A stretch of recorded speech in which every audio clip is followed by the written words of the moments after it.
Welcome back. Mark Irvin started Northern Lights Brewing Company nearly 19 years ago, and his beers quickly found a local following. But now Irvin has a new partner, his company has a new name, and they're looking to expand their following regionally, even perhaps nationally. Deis has the story in our latest edition of Made in the Northwest.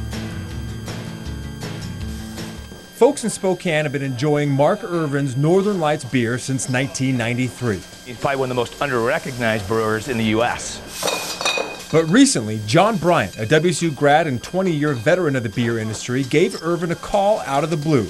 Hey, maybe we put together a partnership and let's really start bottling and build a regional brewery out of Spokane. It wasn't until I really figured out who he was and all the experience that he has in the industry that I realized that it really made sense for me to at least pursue this opportunity.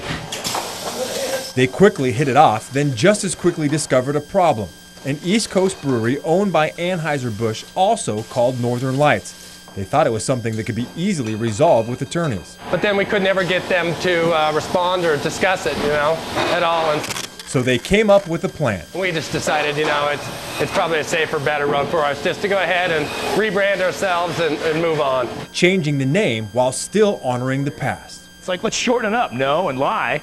And just like that, Northern Lights became No Lie Brewhouse. We changed our name because we kind of had to, and they gave us a silent treatment. So there you go, your first beer is born, Silent Treatment Pale Ale.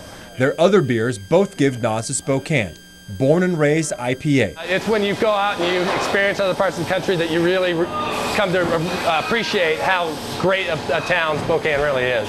And Crystal Bitter Ale. The Crystal Laundry, which was torn down for the Expo 74. No Lie's new bottles and even their new logo pay homage to the area. Well, they talk about Spokane, they talk about Expo 74, Riverfront Park, all the great icons. The gondola is our logo.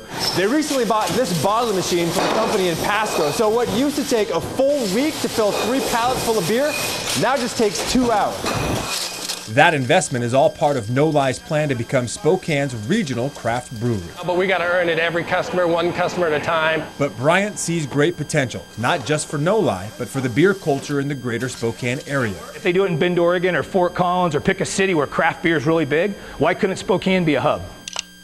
And who better to start the movement than a pair of beer lovers who've enjoyed every last drop of their experience. I sit down sometimes in the evening and after a hard day, and I think, God, what an awesome thing to be able to brew beer for people who love it and enjoy it for a living.